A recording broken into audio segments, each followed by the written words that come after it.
No worries, toro Angus rojo.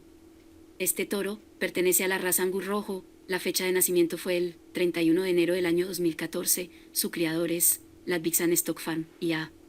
La raza Angus ha mostrado sus bondades para la actividad de ganadería de carne y cada vez son más los productores que escogen estos animales y sus cruces. Este toro está indicado para novillas por la facilidad de parto comprobada, excelencia en la pureza racial, toro top, en resistencia a ectoparásitos.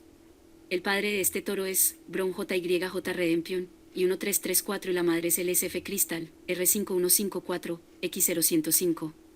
El Angus es una raza productora de carne, reconocida por su precocidad reproductiva, facilidad de parto, aptitud materna y longevidad. Los ejemplares de la raza deben poseer buenas masas musculares y producir carne de buena calidad veteada, tierna, jugosa, sabrosa.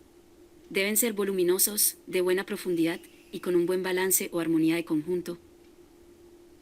Como abuelos paternos tiene a Becton Nebula P, P707 y JYJMC Jolene, W16.